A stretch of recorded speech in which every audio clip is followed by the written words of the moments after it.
The Grand Assembly Hall of the Galactic Concord was the biggest room in the known galaxy. That was not a metaphor.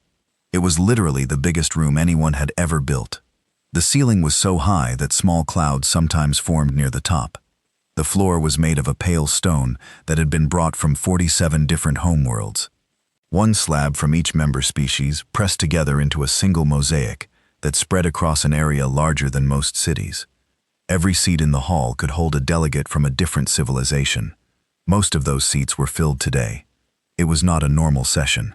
Ambassador Valkos of the Jakith Empire walked to the center platform with the slow, deliberate steps of someone who already knew how the day was going to end. He was tall, even by Jakith standards. His skin was a deep blue-gray, shortly the color of a sky just before a heavy storm. His uniform was black with gold along the collar and sleeves. The kind of uniform that was designed not for comfort, but for impression. He wore it well. He had been wearing uniforms like it his entire life. The hall went quiet as he reached the speaking podium. Not the polite quiet of an audience waiting for something interesting.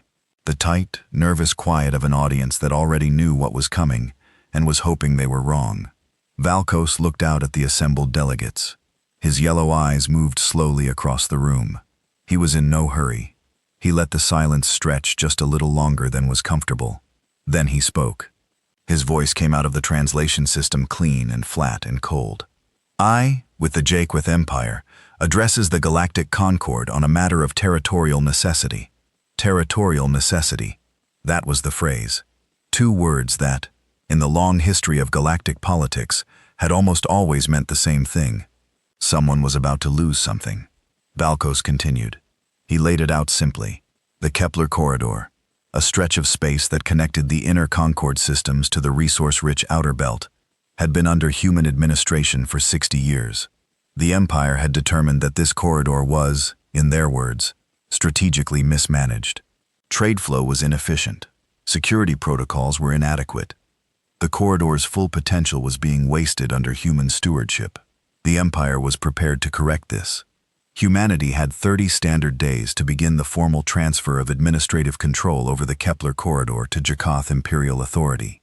All human vessels, stations, and personnel currently operating within the corridor would be given safe passage out. There would be no violence, provided the transfer was orderly and on schedule. And if it was not orderly and on schedule, Kaust paused again. He seemed to enjoy the pauses. The Empire's Third Armada is currently positioned at the edge of the Concord neutral zone, he said. It consists of 4,200 warships. They will enforce compliance if compliance is not freely given. He stepped back from the podium. He folded his hands behind his back. He waited. The hall exploded. Not literally, but the noise that came out of 400 alien delegates, all reacting at the same time, was something close to it. Voices in dozens of languages poured through the translation systems and came out as a wall of sound. Some delegates were standing. Some were already moving toward communication terminals to send urgent messages back to their home governments. The Torathi delegation, small insect-like beings who communicated mostly through the vibration of their wing casings, filled their section of the hall with a low, resonant hum that everyone nearby found deeply unpleasant. The Concord Council chair, an elderly American named Doswell, struck his ceremonial staff against the podium 3 times. The sound rang out like a bell. Slowly, the noise dropped back to something manageable. Doswell looked exhausted. He had been running Concord sessions for 30 years. He had handled border disputes, trade wars, 2 near genocides, and the infamous Pelorian incident, which had almost broken the Concord apart entirely. He had seen a great deal of political ugliness in his long career. But there was something about today that felt different, heavier, like the beginning of something that would not end cleanly. He looked to the human delegation box. Human Ambassador Elena Vasquez was already standing. She was not tall.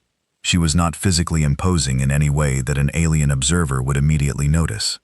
She was a human woman in her mid-50s, with dark hair going gray at the temples, and a face that had the particular kind of calmness that comes not from ease, but from long practice. She wore the standard diplomatic uniform of the Terran Concord mission, deep blue with a small silver emblem of Earth on the lapel. No decorations, no rank insignia, just the emblem. She walked to the speaking podium at the same steady pace she always walked everywhere. She set her notes down. She did not look at them. The Terran Concord mission. Thanks, Ambassador Koss, for his directness, she said.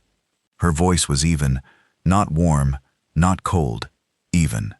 Humanity formally requests the full 30 days allotted under Article 14 of the Concord Charter before any response is required.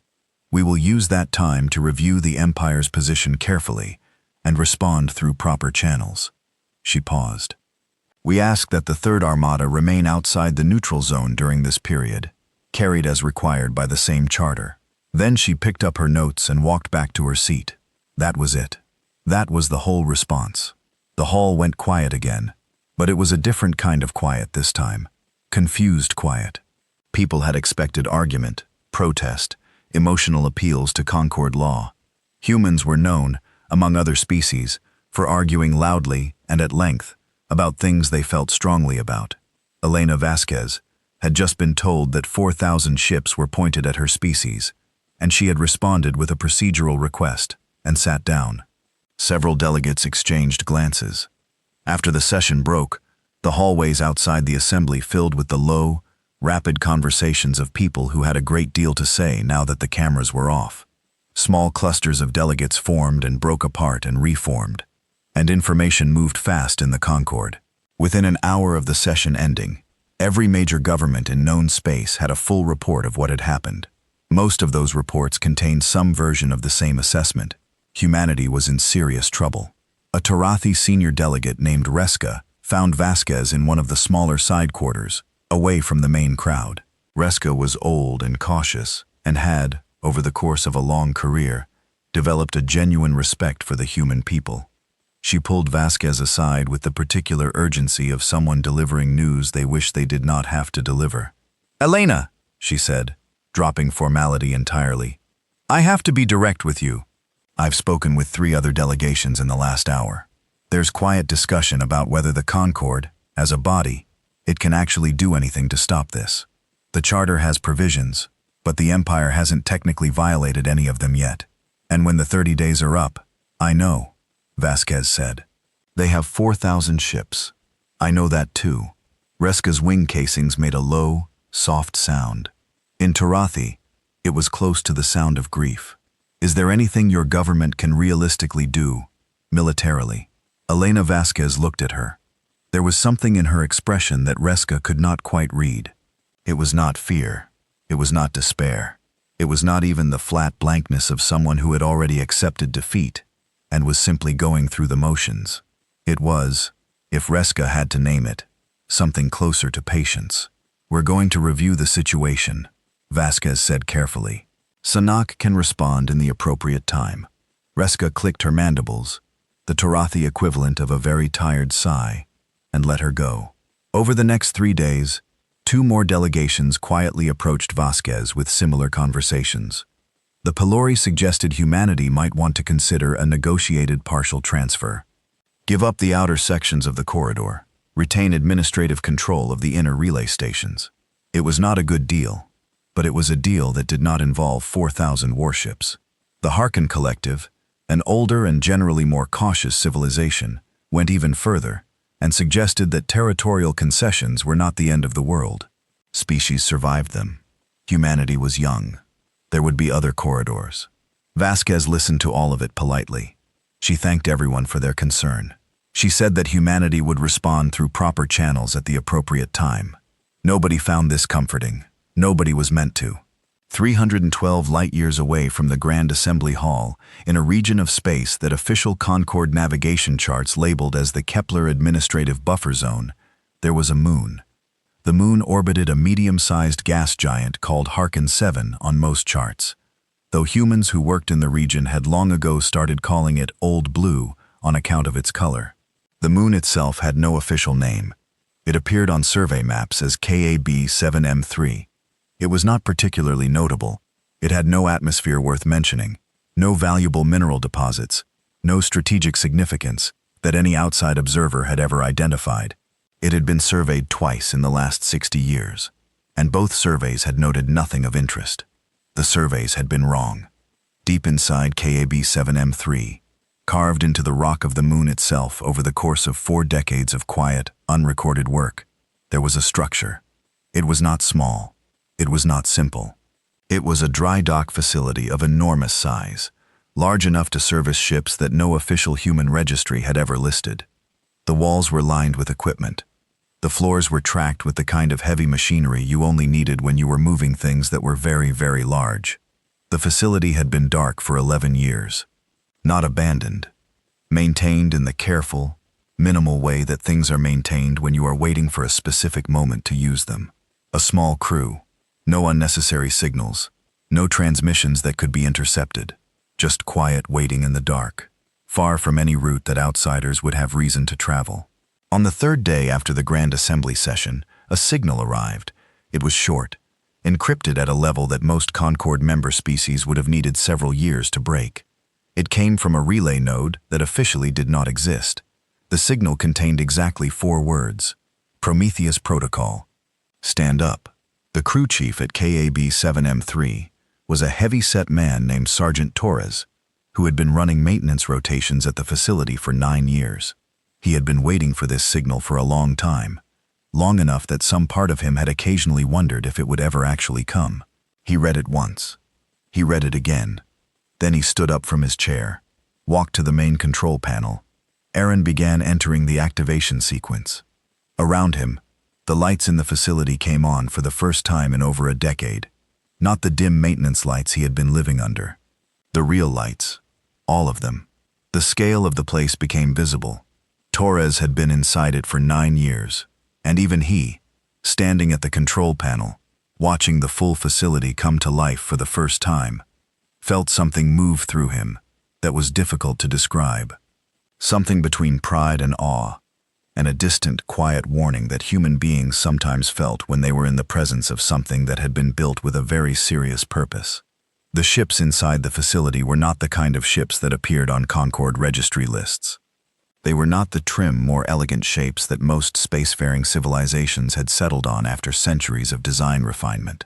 They were angular, heavy, built in a way that suggested the engineers who designed them had looked at conventional wisdom about ship construction and decided that conventional wisdom was not the point. One by one, across dozens of systems, in moons and asteroid belts, and deep space stations that no outside survey had ever marked as significant, the same scene was playing out. The same signal arriving, the same lights coming on, the same machinery starting up, the same ships waking up in the dark. The Jax Empire had 30 days. Those 30 days were going to be very busy. Back at the Concord Assembly, the formal diplomatic schedule continued. There were procedural sessions about the Kepler situation. Legal scholars from 4 different species gave presentations on the relevant sections of the Concord Charter.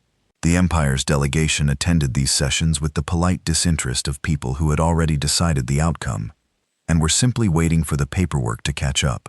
Vile Cause held a press gathering on day 5. He was measured and professional. He expressed the Empire's deep respect for the Concord process and its sincere hope that the situation would be resolved peacefully. He used the word peacefully 3 times in 10 minutes, which every political journalist in attendance noted was exactly the same number of times it had been used before each of the Empire's last 4 territorial acquisitions. On day 7, the American Diplomatic Council formally requested that humanity consider mediated negotiation. Navarro Vasquez accepted the request with grace and warmth, and then gently declined to commit to a specific timeline. On day 12, a Harkin analyst published a widely read report estimating that the human defensive fleet, based on all available data, could field approximately 600 combat-capable vessels, aging, lightly armed, and almost certainly not capable of sustaining engagement against the Third Armada for more than a few hours. The report was picked up by nearly every major galactic news network. Most political commentators agreed with its conclusions. Some added their own analysis. The general tone was that while humanity's situation was unfortunate, it was not, in the grand calculus of galactic history, particularly surprising. Younger civilizations without large fleets had faced this kind of pressure before. Some had survived it, some had not. The human delegation issued no official response to the report. Vasquez was seen on day 15 having lunch in one of the assembly's smaller dining areas with 2 junior staff members. She was, by multiple accounts from people who were there, laughing at something one of them had said.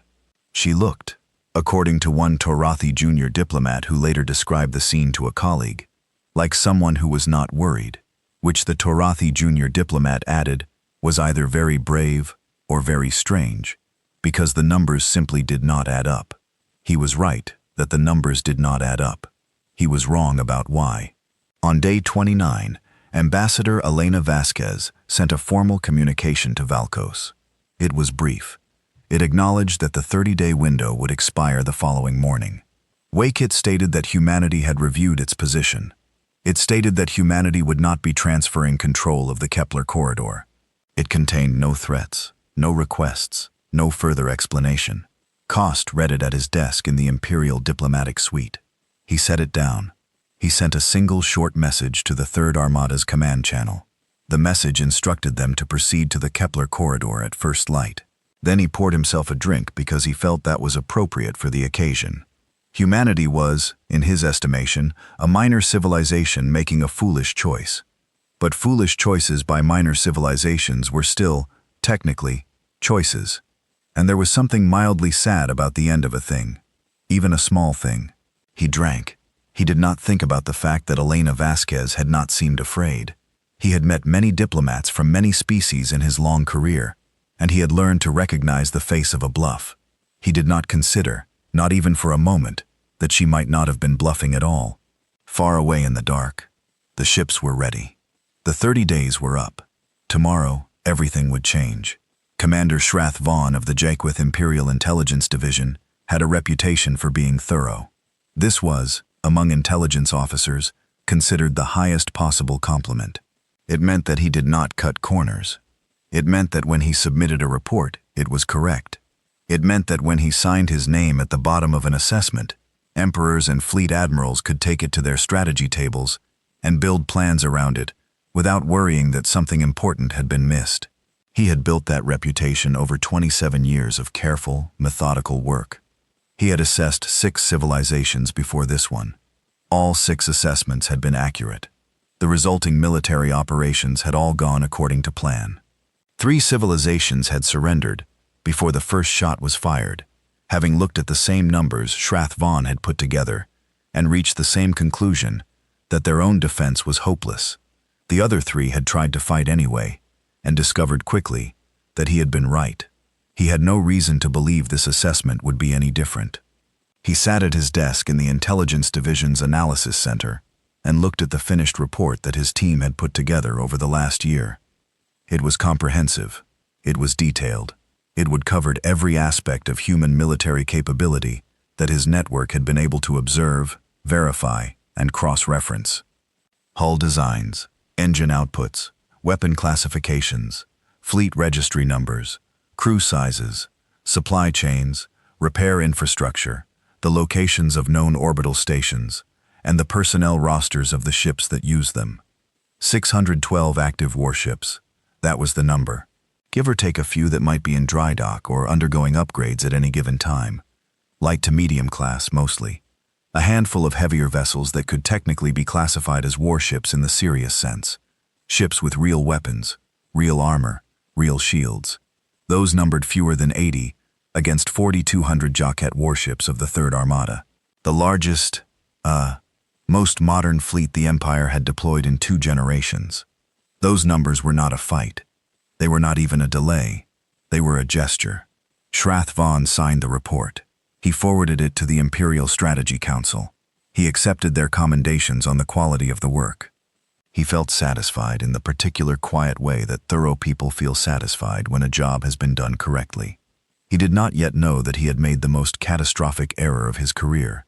He had not missed anything on purpose. That was important to understand. He was not lazy, or careless, or corrupt. He had looked exactly where he was supposed to look.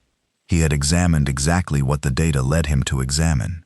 He had applied every analytical tool available to him and reached conclusions that were perfectly supported by the evidence he had.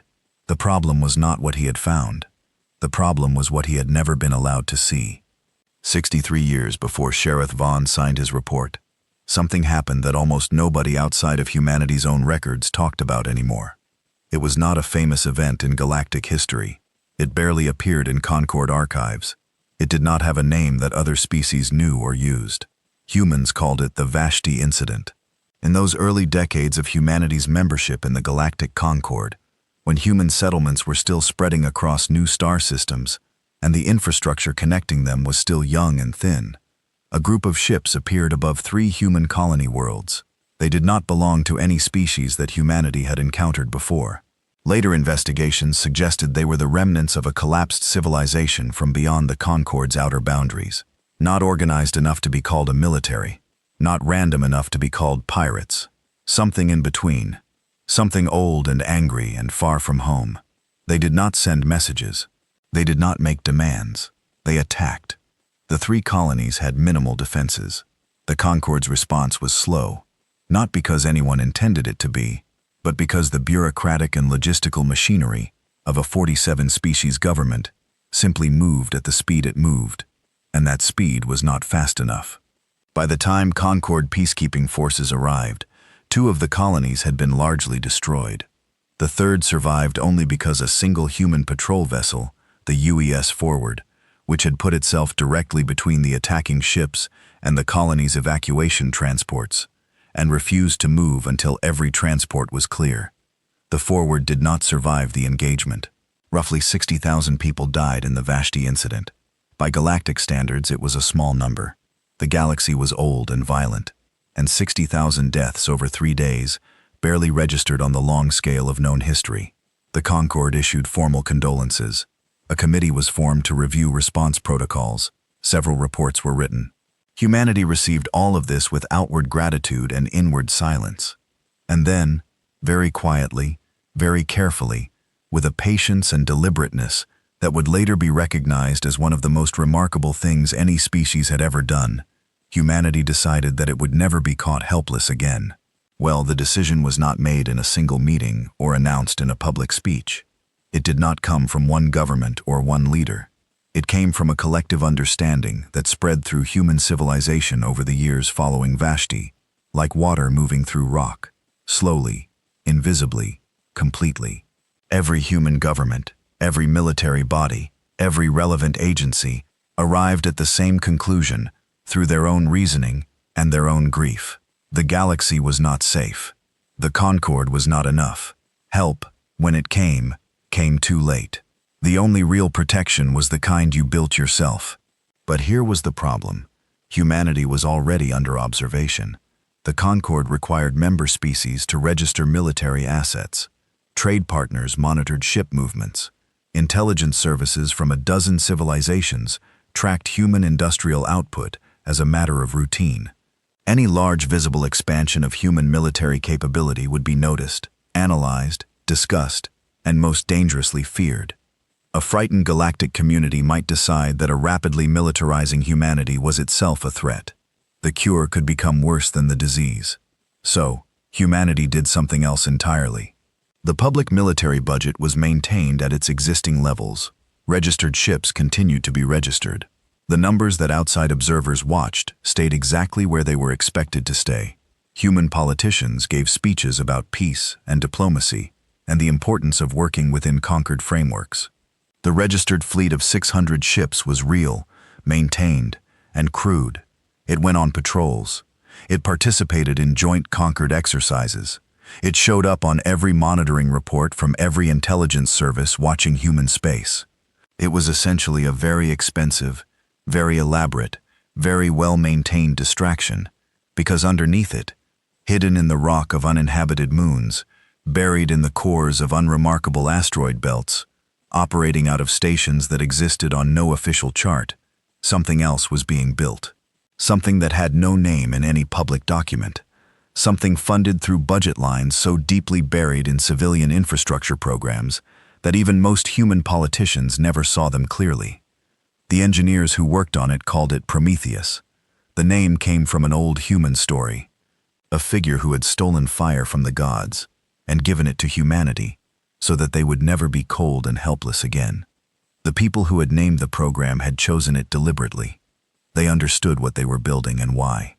The ships they built were unlike anything else in known space. This was partly a matter of necessity. If the ships looked like standard galactic warship designs, they might be identified from partial scans or sensor sweeps by intelligence services that were looking in the wrong direction. So, the engineers designed them differently, radically differently. They looked at the design philosophies of every other spacefaring civilization and then deliberately went in another direction. Other species built their warships with elegance, smooth hulls, clean lines, designs that had been refined over centuries toward an aesthetic of sleek, lethal efficiency. They built their weapons to do exactly what was needed, and nothing more. They calculated stress tolerances precisely and built to those tolerances. They designed life support systems to support the number of crew they planned to carry, and engines powerful enough to move the ships they had designed, and shields strong enough to handle the weapons they expected to face. Human engineers had a different philosophy. It could be summarized in a single word: more. More armor than any calculation said was strictly necessary. More engine power than the hull design required. More weapons than the strategic doctrine called for. More redundant systems. More backup power, more structural reinforcement.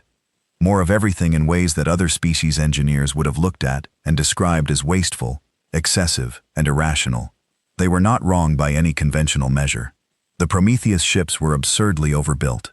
The materials cost alone, if it had ever been properly calculated and made public, would have looked like a civilizational budget error. The ships were heavier than they needed to be. Their engines were more powerful than their weight required. Their weapons could put out energy at levels that the targeting computers struggled to fully utilize. But, over decades, iteration by iteration, a strange thing happened. The engineers kept learning. They kept finding ways to make the overbuilt systems work together, in ways they hadn't been designed to. The excessive engine power meant the heavy ships could accelerate at rates that seemed physically wrong. The overbuilt armor, combined with the redundant shield systems, weight meant that damage that would have crippled a conventional warship barely slowed a Prometheus vessel down.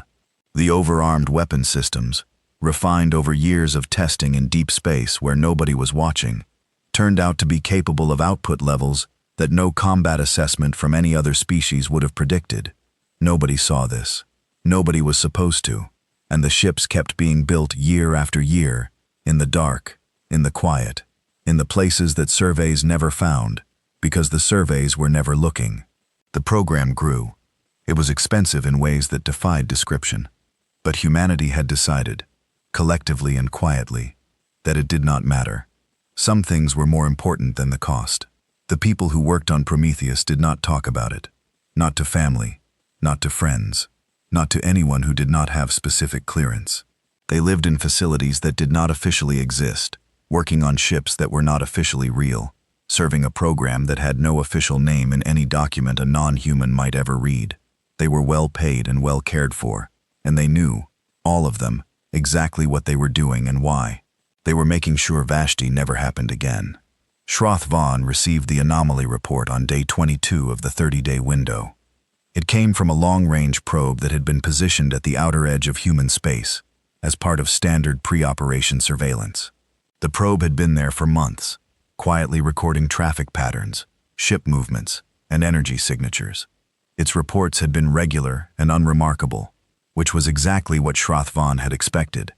This report was not unremarkable. The probe had detected something near an uninhabited moon in the Kepler administrative buffer, a brief energy signature. Strong, stronger than anything a routine maintenance operation or a minor survey vessel would produce. It had lasted 11 seconds, and then stopped. The probe had attempted to get a visual. What it had captured in the last fragment of transmission, before the feed cut to static, was a silhouette in the dark. It was large, very large. The geometry was wrong in a way that was difficult to articulate. Not the smooth curves and deliberate angles of standard warship design, but something heavier, harder, more aggressively constructed, like it had been built not to look impressive, but to survive. The image was fragmentary, partial. The probe had gone offline immediately after transmitting it. Equipment failure.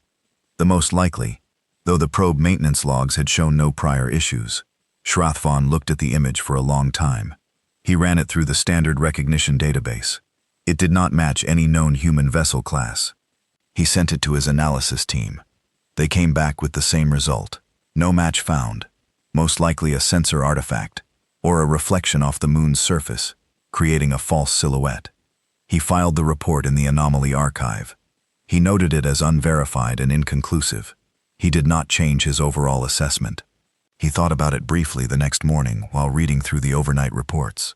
He thought about the image, that heavy wrong shape in the dark.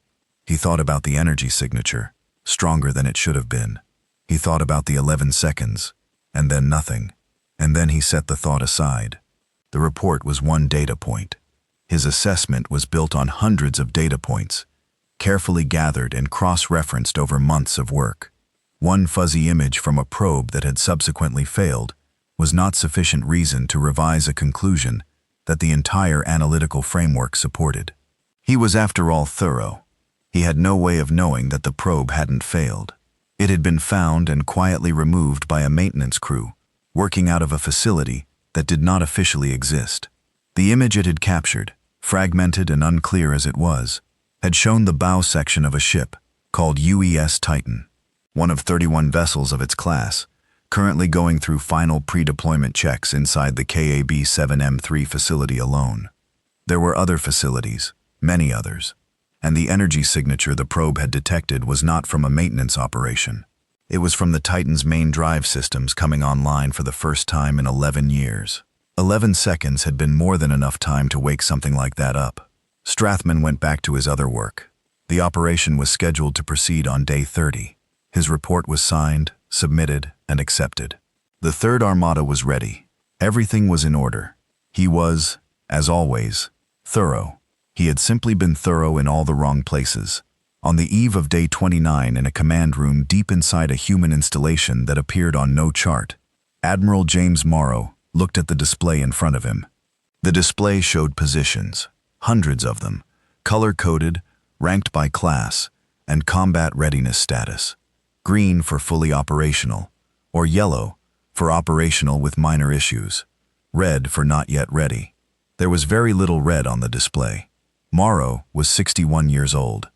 He had spent his entire adult life in the Prometheus program, starting as a junior engineer on hull stress analysis and working his way up through every level of the organization over 3.5 decades. He knew these ships the way other people knew their own homes. He had watched them being built. He had been present at the first test firings of the main weapons. He had on 3 separate occasions stood inside the engine rooms of the largest vessels and felt the vibration of their drives run through the soles of his boots and up through his entire body. He loved these ships. He would have been embarrassed to say that out loud, but it was true. He looked at the display for a while. Then he looked at his communications officer. "Patch me through to the fleet," he said. The officer nodded. The connection opened. Morrow looked at the display one more time.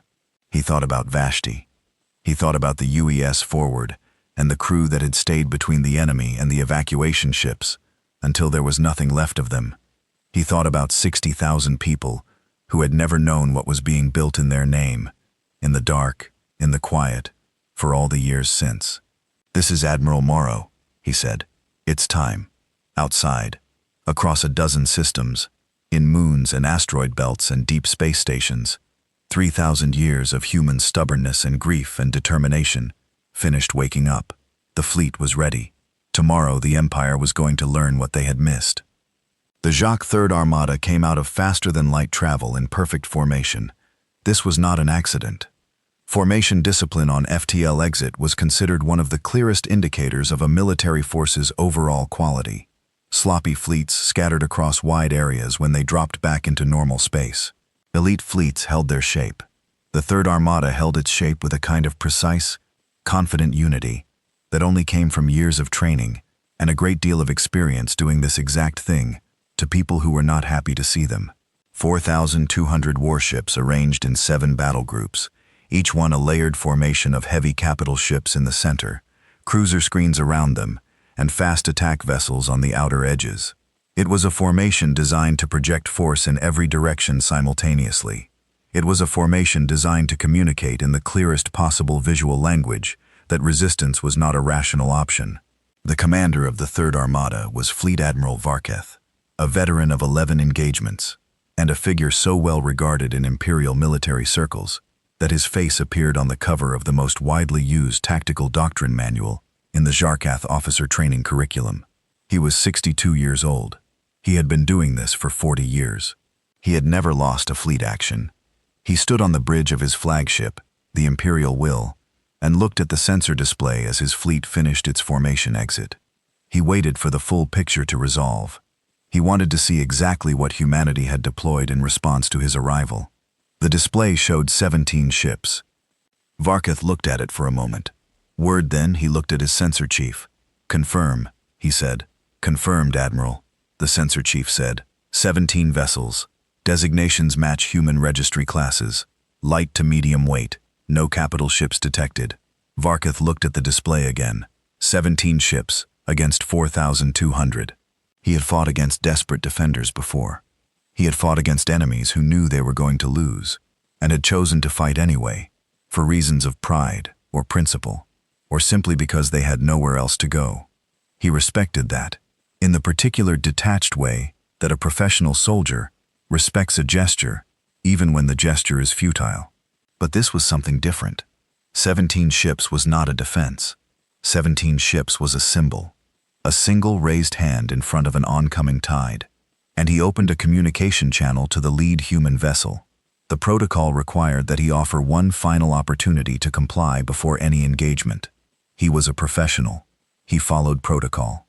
The face that appeared on his screen was a heavy-set human male with gray hair and the kind of broad, weathered face that spoke of a great many years spent in space. He was sitting in what appeared to be a command chair, but he was not sitting in the alert, forward-leaning posture of someone in a crisis situation. He was sitting in the relaxed, slightly sideways posture of someone who was comfortable. He was, Varketh noted with some confusion, holding what appeared to be a food item, something wrapped in a thin, flat bread. He was eating it. "I am Fleet Admiral Varketh, of the Jarkath Third Armada," Varketh said. "You are addressed as the commanding officer of the human vessels in this corridor. I am offering you a final opportunity to withdraw from this space and acknowledge the transfer of administrative control to Imperial authority. Compliance will guarantee the safety of your vessels and personnel." He paused. He waited. The human looked at him. Then he took another bite of his food. He chewed. He swallowed. He seemed to be in no particular hurry. "Admiral," the human said, and his voice was the unhurried voice of someone having a very ordinary conversation. "My name is James Morrow. I'm the commanding officer of the United Earthship Rubicon and—" He paused briefly, as if the next part was something he needed to say carefully to make sure it came out right. Quite a bit more besides. Varketh kept his expression level. I am asking you to stand down." "I heard you," Morrow said. He set down his food. He straightened slightly in his chair. Something in his posture changed. Not dramatically, just enough to notice. The relaxed quality was still there, but underneath it, something else had come to the surface. Something harder. "Admiral, those 17 ships behind me aren't humanity's fleet. They're the welcoming committee. I wanted to be clear about that before things got complicated." "You are not in a position to Prometheus," Moreau said. Not to Varketh, to someone off-screen, to someone in his own command chain. His eyes moved briefly to the side, and then back to the screen. Full reveal. Varketh saw the sensor display change before he understood what he was seeing. The first signals came from the asteroid belt to the Third Armada's port side, on hundreds of contacts, then thousands. Ships emerging from concealment positions in the rock. Their signatures suddenly blazing on every sensor screen, on every ship in the fleet. They were large. They were very large.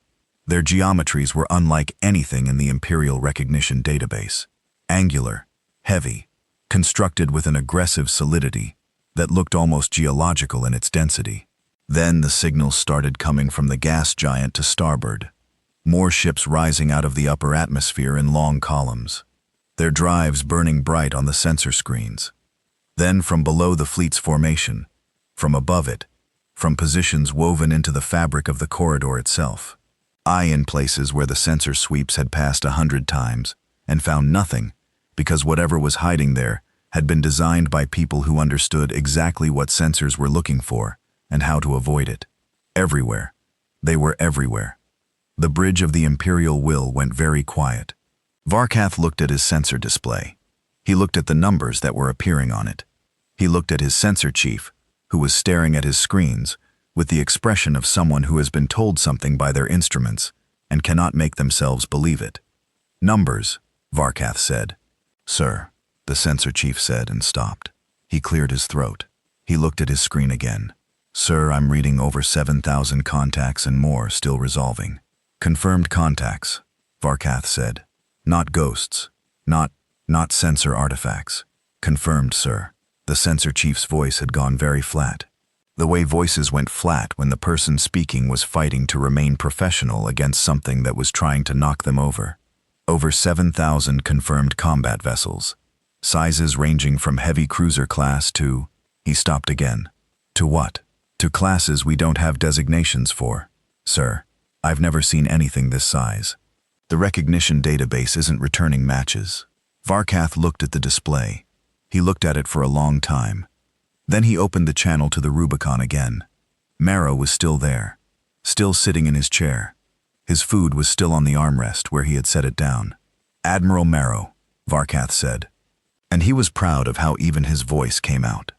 "I would like to discuss." "I know," Marrow said. And now he did not look triumphant. He did not look angry.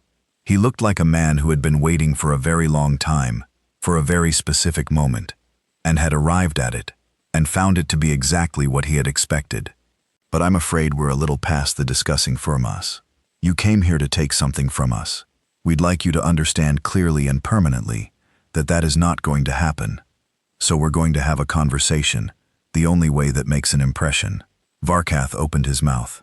"Fire," Marrow said. Not to him. The battle began. The first volleys came from the outer screen of human vessels that had emerged from the asteroid belt. They were not the opening shots of a fleet that was afraid or desperate. They were precise, coordinated, and targeted with a specificity that told Varkath's tactical officers something important immediately. The humans had done their reconnaissance. They knew the Third Armada's formation. They knew where the command ships were. They knew where the shield generators were positioned on the fleet's heavy cruisers. They had been watching and planning for this for a long time. The Jauga Keth shields held against the first wave. That was expected. Imperial shields were among the best in known space. Their cruisers were armored to survive sustained fire from any comparable class of vessel. Varkath's tactical officers confirmed shield integrity across the formation and began organizing the return fire. They were professionals. They were not going to panic. They were going to fight. The return fire landed on the human ships. The human ships moved. And this was the first thing that did not make sense. Ships of that size, and they were enormous. The heaviest human vessels that had decloaked were larger than anything in the Third Armada, were not supposed to move the way they moved. The physics of it were wrong. Heavy ships had heavy engines, and heavy engines pushed them at the speeds that their mass required. These ships were moving faster than their mass should have allowed. Much faster. They were not elegant about it. They did not glide or drift. They moved with a grinding, powerful aggression, like something very heavy that had been given an absurd amount of force and pointed in a direction. But they moved. The return fire hit shields and armor that absorbed it in ways that made Varkath's tactical officers look at their damage assessment screens with confusion. When the readouts told them the fire was landing, the ships told them something else. They were still there, still moving, still firing back. "Shield penetration?" Varkath asked.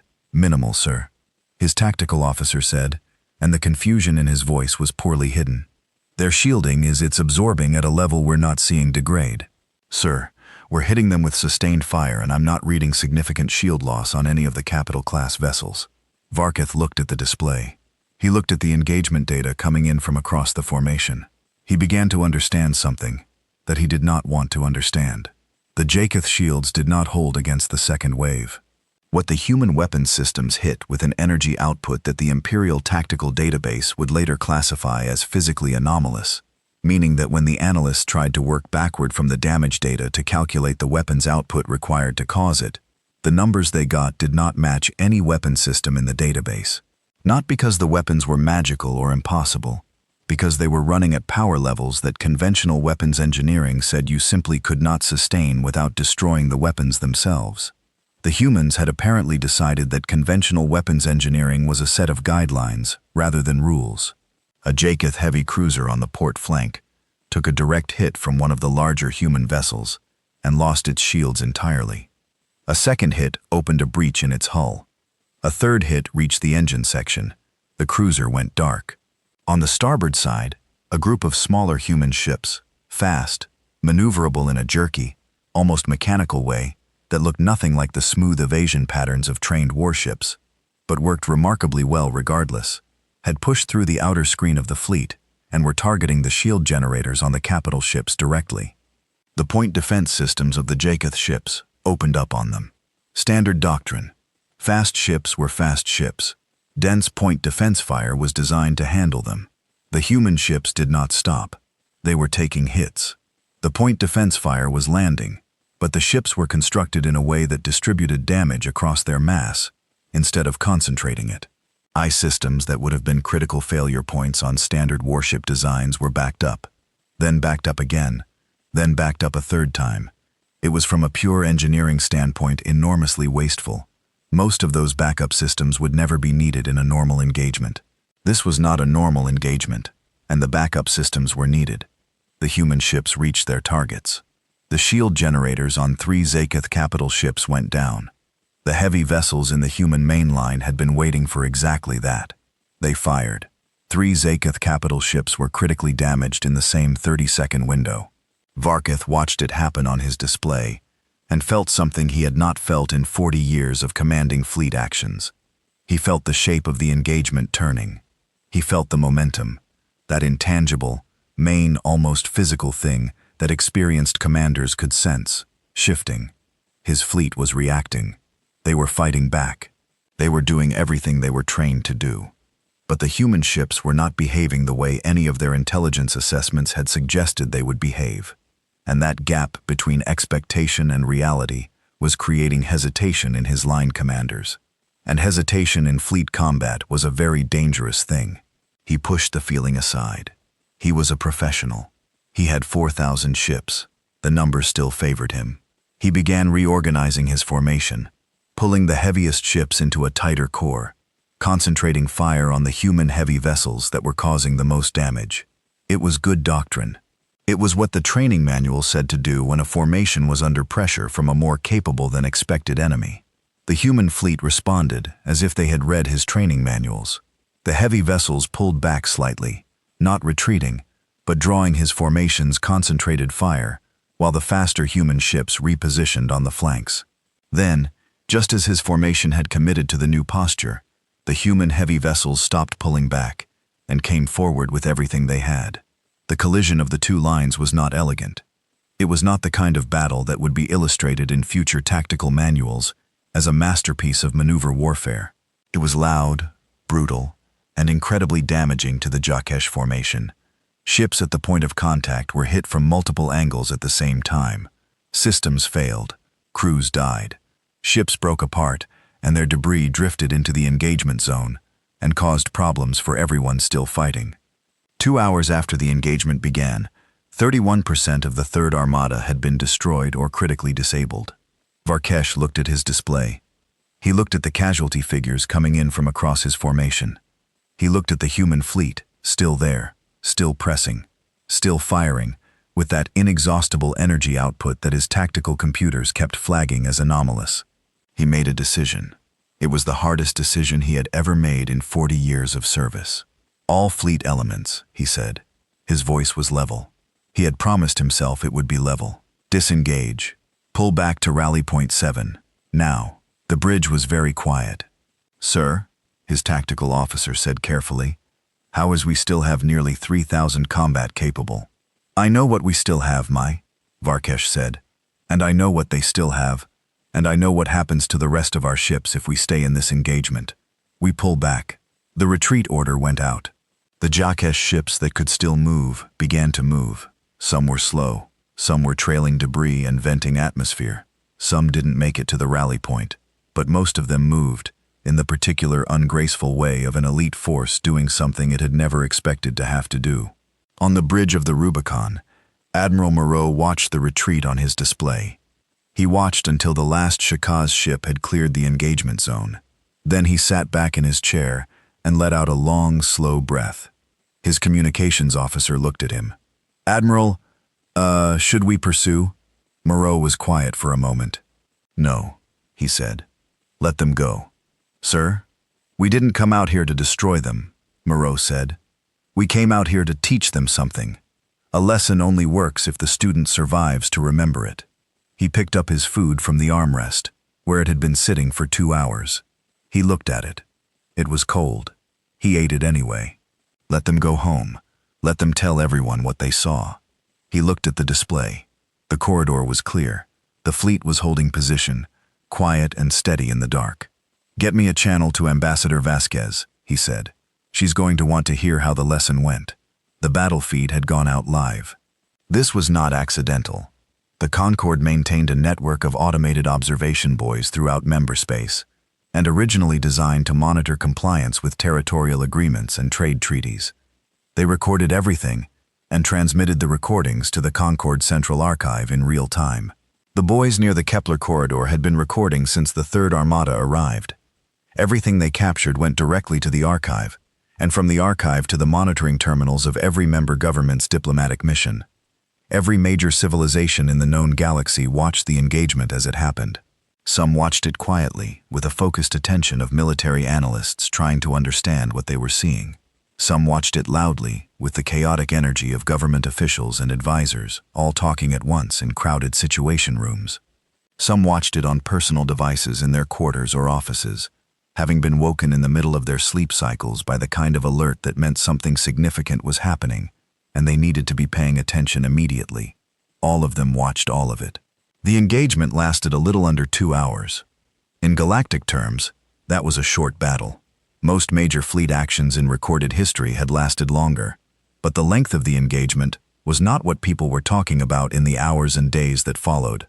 What they were talking about was what happened during those 2 hours, what the human ships had done, what the human ships had been.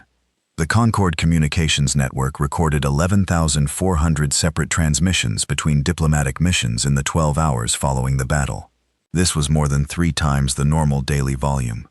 Most of them were encrypted. Most of them were urgent. Most of them contained some version of the same question.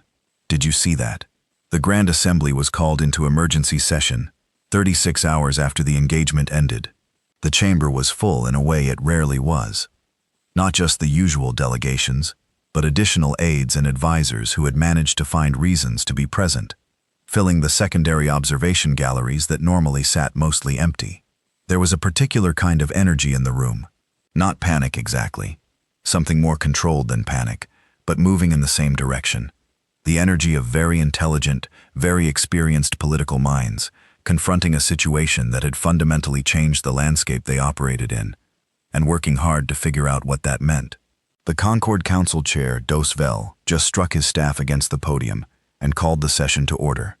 He looked, if possible, even more tired than he had at the session 36 days ago, when Val Koss had delivered the ultimatum.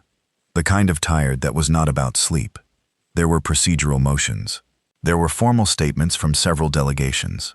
There was a long and somewhat circular discussion about the legal implications of the engagement under the Concorde Charter, during which at least 4 different delegations that had privately suggested humanity consider a negotiated surrender did not make eye contact with the human delegation. Elena Vasquez waited through all of it with the same patience she had shown throughout the entire 30 days. When Doswell finally opened the floor to the human delegation, she stood and walked to the podium. The chamber was quieter this time, much quieter, the kind of quiet that was not polite attention, but genuine wide-eyed focus. Every person in the room was watching her, not with pity, not with sympathy, with the particular sharp attention that people paid to someone they had fundamentally misjudged and were now trying to correctly assess. Vasquez set her notes on the podium. She looked out at the chamber. "The Terran Concorde mission thanks the Council for convening this emergency session," she said. Her voice was the same as it always was, Even, measured, calm. Humanity did not want this confrontation. We did not seek it. We responded to a direct threat to our territorial sovereignty, with the minimum force required to make our position clear. She paused. Our position is this. Humanity is a full member of this concord, and with equal rights and equal standing. Our territorial sovereignty is not negotiable. The Kepler corridor is ours, and it will remain ours. These are not new positions. They have always been our positions. We have simply, for the first time, made them impossible to ignore. She reached into her folder and produced a physical document. Actual printed paper, a very old human diplomatic tradition used only for proposals of significant weight. Humanity is tabling a formal proposal, the Concord Mutual Defense Compact. Under its terms, humanity will extend limited defensive technology cooperation to all full Concord member species in good standing. In exchange, the compact establishes binding recognition of all current member species, territorial sovereignty, with equal political standing, for all signatories, regardless of fleet size, honor technological level, or age of Concord membership. She looked around the room. This is not a threat. It is an offer. We are not asking for dominance. We are asking for the equality we were promised when we joined this organization 80 years ago, and which has, in practice, been denied us by the weight of assumption and the comfort of those who were never in our position. She picked up her notes and walked back to her seat. The chamber did not explode this time. It was very, very quiet for a long moment. Then the voting terminals began to light up, one by one, then in groups, then all at once. The Mutual Defense Compact passed by the widest margin in Concord history. It took 47 minutes. In the corridors outside the assembly chamber, things were less calm, and the Jacoth diplomatic delegation moved through the building in a tight cluster, surrounded by the particular silence that fell around people who had just suffered a very public humiliation in front of the entire known galaxy. Nobody was openly hostile to them. Galactic diplomatic culture had centuries of practice at the art of being politely restrained about the misfortunes of others. But the space around the Imperial delegation felt different than it had a week ago. Less deference, less careful maneuvering to avoid giving offense to a power that everyone feared. Velkos, who had delivered the ultimatum in this same building 37 days ago, with the confident ease of someone announcing an inevitable outcome, walked through those corridors and felt every moment of the difference. He sent his daily report to the Imperial capital, as he always did. It was the most difficult report he had ever written. He was a careful man, an experienced diplomat. He knew how to frame bad news in language that was accurate, without being incendiary. But there was only so much that careful language could do with facts of this particular kind. And the facts were these. The operation had failed. The Third Armada had engaged the human fleet and withdrawn. The engagement had lasted less than 2 hours. The political landscape of the Concord had shifted in humanity's favor in ways that would take years, possibly decades, to fully reverse. He sent the report. He sat in his office and looked at the wall for a while. Then he began drafting a second communication, separate from the formal report channel. I sure hope this one went directly to the Imperial Strategy Council. It was short. It said in the careful language of a diplomat who understood that some things needed to be said plainly. The intelligence assessment was wrong. The scope of the error needs to be understood clearly before any further action is considered. He sent that one too. Then he poured himself another drink and did not feel good about it this time. 1,200 light-years away, in the great hall of the Jaquet Imperial Palace, Emperor Javel III sat at the head of a table, surrounded by people who did not want to be the one to look directly at him. The hall was enormous and ancient. Its walls were lined with the banners of every territory the Empire had absorbed in 300 years of expansion. There were a great many banners, as the Empire had been absorbing territories for a long time, and it had been very good at it. And the hall reflected this. It was designed to remind everyone who entered it that the Jaquet Empire was old and powerful, and had been winning for a very long time. The people around the table were some of the most senior figures in that empire: fleet admirals, intelligence chiefs, members of the Strategy Council. They had military careers between them that totaled over 400 years of service. They had collectively overseen more military operations than could be easily counted. None of them were looking at the Emperor directly.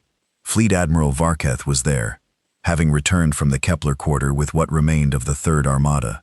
And he looked like a man who had put in a great deal of effort to appear the same as he had always appeared, and was not entirely succeeding. Intelligence Commander Sharath Vaughn was also there. He was not making any effort to appear the same as he had always appeared. There was no point. Everyone in the room had read his assessment. Everyone in the room knew how comprehensively that assessment had been wrong. The Emperor was not shouting. He was not throwing things. He was not doing any of the dramatic things that stories about powerful rulers in moments of crisis tended to include. He was sitting very still, looking at the data reports spread on the table in front of him. And when he finally spoke, his voice was quiet. "How many ship?" he said. The senior analyst, a young woman named Pretha, who had drawn the short straw in terms of who had to deliver the numbers, looked at her report.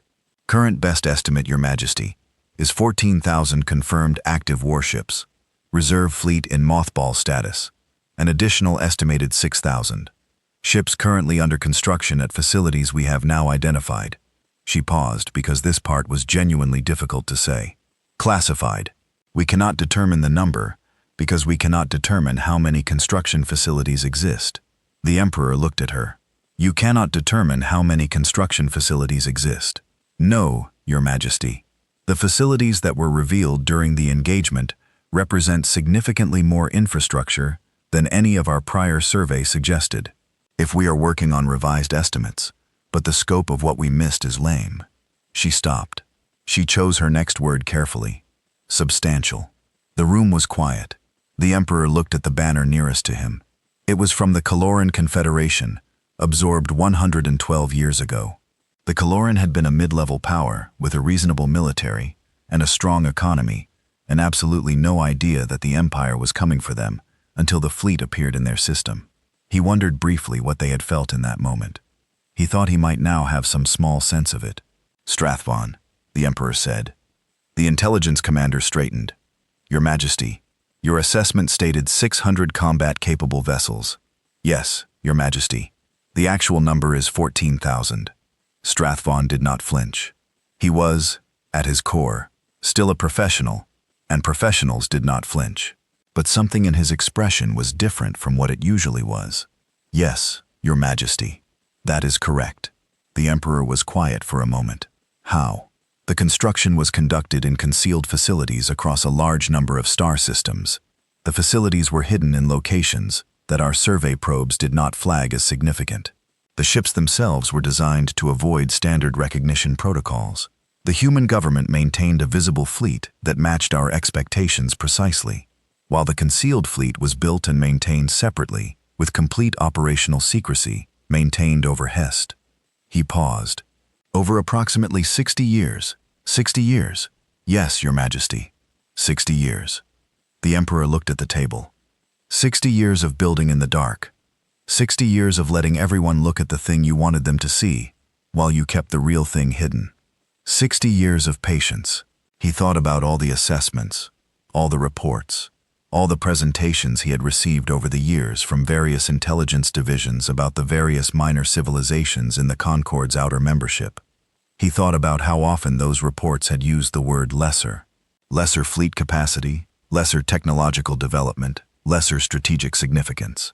He thought about how comfortable it was to receive those reports, because they confirmed the shape of the universe as the Empire understood it. He thought about 60 years. "Send a diplomatic envoy to humanity," he said. The table was very quiet. His military advisor leaned forward slightly.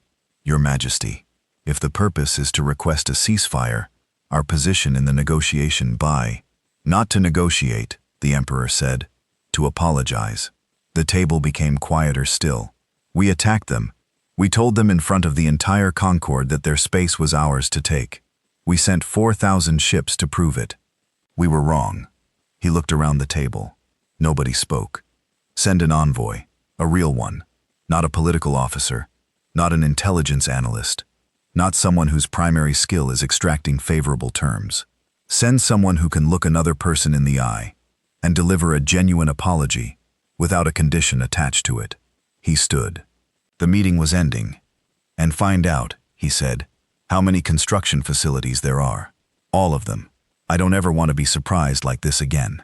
He walked out of the hall. The banner of the Caloran Confederation watched him go. A young Jacketh diplomat named Kelthos received his assignment the following morning. He was 29 years old. He had been in the diplomatic corps for 4 years. He had never been given an assignment remotely like this one. He read the briefing 3 times. He packed his bag. He boarded a shuttle. The shuttle was small and unescorted, and it flew without military markings. It was in every visible way a civilian vessel. This was intentional. There was no point in sending a military escort when the entire galaxy now knew with complete certainty that a military escort would not help. Kelthos sat in his seat as the shuttle crossed into human space and looked out the window at the stars.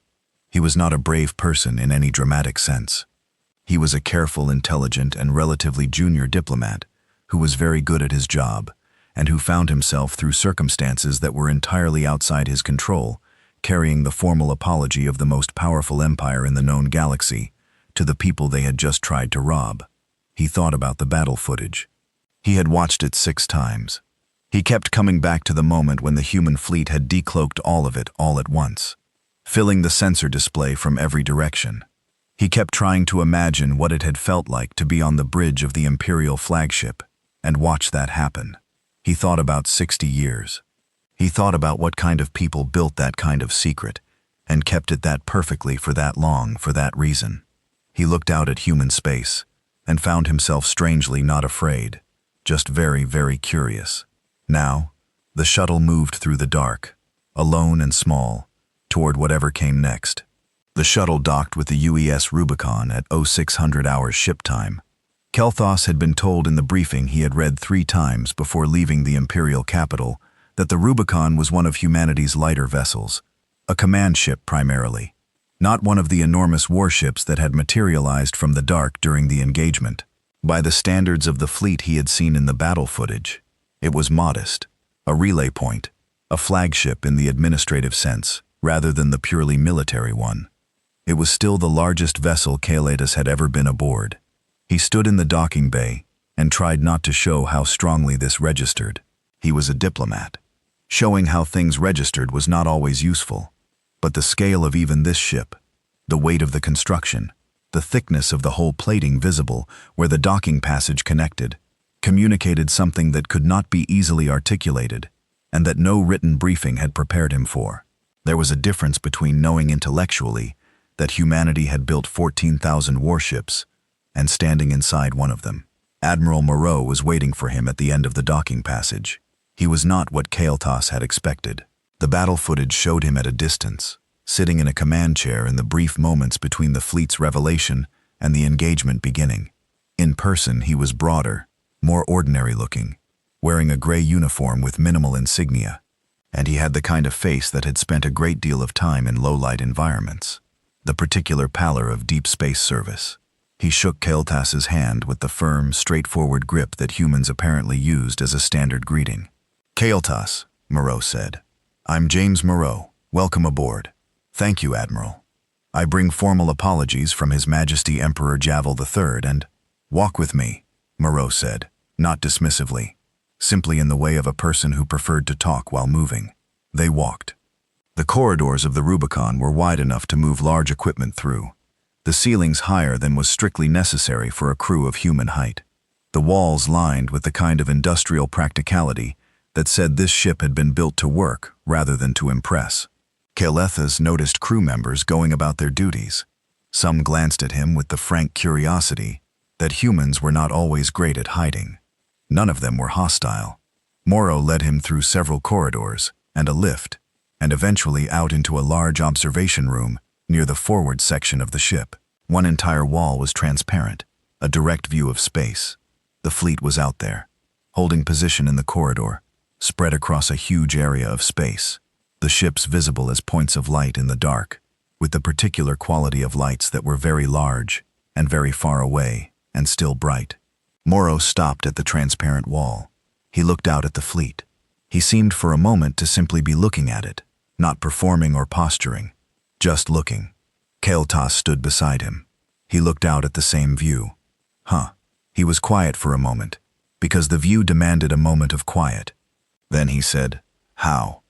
It was not the formally prepared question. The formally prepared questions were in his briefing, but it was the question that had been sitting at the back of everything since he had first watched the battle footage, and it came out before the formal questions could get in front of it. Morrow glanced at him sideways. A slight brief expression crossed his face that was not quite a smile, but was in that direction. "How did we build it without anyone knowing?" Morrow said, "Yes. And why? How did you maintain the secrecy? How did an entire civilization agree to keep a secret this large for 60 years? These are not things that species do," Kael'thas said. "Coalition governments disagree. Contractors talk. Intelligence services find things. Whilst these are understood realities of galactic civilization, you should not have been able to do this. The fact that you did is..." He stopped. He tried to find the right word. "Unusual," Morrow offered. "I was going to say terrifying," Kael'thas said, and then looked briefly alarmed at himself for saying it. Morrow actually smiled at that. A small, genuine one. "It's an honest answer. I respect that." He looked back out at the fleet. "We had a reason," he said. One big, clear reason that every single person involved understood. 60 years ago, we lost 60,000 people because we were too small and too unprepared, and the people who were supposed to help us arrived too late. Those people left families behind, children who grew up knowing how their parents died. And those children grew up, and some of them went into politics, and some went into engineering, and some went into the military, and every single one of them carried the same reason with them." He paused. "It is very easy to keep a secret when the secret is never again." Kael'thas looked at the fleet. 14,000 ships in the dark. 60 years of grief made into metal and fire. "The intelligence assessments," he said carefully, "consistently classified humanity as a lesser-tier civilization." "Yes," Morrow said. "You knew this. We made sure of it. We showed every survey exactly what we wanted them to see. We kept the registered fleet at exactly the numbers that fit the assessment. We designed the Prometheus vessels to avoid the recognition protocols that your analysts and everyone else's analysts were using. And we knew how the assessments worked, because we understood how the analysts thought, and how they thought was lies. These are lesser beings. They have a small fleet. We have confirmed the small fleet. Assessment complete." He turned slightly to look at Kael'thas directly. "Your people didn't miss something hidden in complicated data. They missed something hidden in plain sight, behind a belief they never questioned. They knew we had 600 ships. They had confirmed it many times. It was in all the reports. It never occurred to them to ask if the thing they kept confirming might be exactly what we wanted them to keep confirming." Kael'thas was quiet for a moment, thinking about this. "You could have revealed the fleet at any point," he said. "Years ago. Decades ago. The presence of this fleet alone would have changed your political standing in the Concord dramatically. You would have been treated as a major power. You would have had more influence, more protection, better treaties." "Yes," Morrow said simply. "But you didn't." "No. Why?" Morrow looked back out at the ships. "Because the moment you show it, it changes what it is," he said. "As long as it was hidden, it was a secret, a surprise, a card you hadn't played yet. The moment you put it on the table in peacetime, it becomes a political tool, and political tools get negotiated and compromised and traded away by people who don't understand what they are." He shook his head slightly. "We weren't building a political tool. We were building a guarantee. There's a difference." He looked at the UES Titan, up visible near the center of the fleet formation, its running lights burning steadily in the dark. It was the ship Shrath Vaughn's probe had photographed for 11 seconds before being removed. The ship whose image had been filed as a sensor artifact. We were building the thing that meant no one would ever send 60,000 people's children to die without help coming in time, Morrow said. That was what it was for. It was never about showing it. It was about having it. Kael'thas looked at the fleet for a long moment. He thought about the Emperor in the Great Hall, surrounded by the banners of conquered civilizations, asking in a quiet voice how 60,000 deaths had built something like this. He thought about Strathvon, and the certainty in the report, and the tiny filed-away image of a ship in the dark. "Is there anything," he said, re-choosing the words carefully, that the Empire can do to make this right? Not the formal apology. I understand that has limited weight given the circumstances. But genuinely, is there something? Leave us alone, Morau said. It was said simply, not with anger or bitterness, just with the plain weight of something that had always been true. That is all we have ever wanted from the Empire, from the Concord, from every civilization that looked at us and decided we were lesser, and acted accordingly. Leave us alone.